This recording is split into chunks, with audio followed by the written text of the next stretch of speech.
This is your spelling workbook for this week. Let's first go over your weekly assignments. On Monday, you will listen to me introduce the words and explain the assignments. Then you should practice spelling your words by saying them, spelling them, and then saying them again.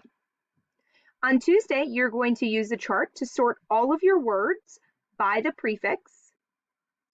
On Wednesday, you're going to find the part of speech for each of your 10 words that you will be quizzed on.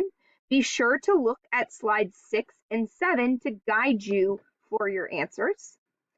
On Thursday, you're going to use each of your 10 words in a sentence, or you can choose to just type them 3 times each. And on Friday, you're going to take your spelling quiz and turn it in.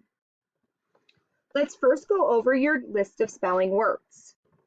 First off, make sure you pay attention to the words that are in red. These are the words that you will be quizzed on for your spelling, so make sure that you know how to spell these words. Let's go down your list, starting with universal. University, unison, uniform, unicorn, bilingual, bisect, bifocals, biceps, biplane, triangle, triplicate, tricycle, reunion, semi-annual, semicolon, semi-private, semi-final, semi-suite, and semicircle.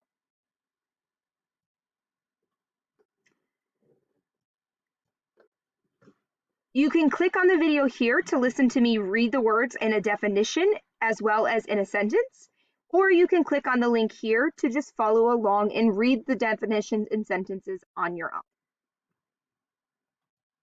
If you remember for Tuesday, you should be sorting your words based on the prefixes in the column, so you're going to type them in here. These are the definitions if you need to look at them again for all of your words, not just the words that you are being quizzed on.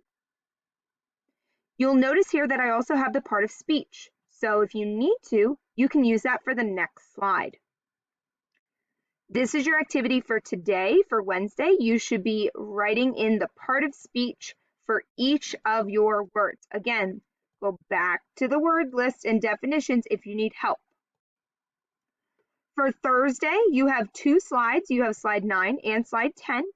And here you will be writing a sentence using each of your words, or you can simply type each word 3 times each so that I know you've at least practiced spelling your words. Either way that you'd like to complete that activity, that is your choice. And then finally on Friday, if you go ahead and click on the B, it will pull up a link which will bring you to your spelling quiz. If you'd like me to read your spelling quiz to you, then play this video. And when you're finished, be sure to click submit. Turn in this workbook when you are finished with all the assignments for the entire week. Good luck!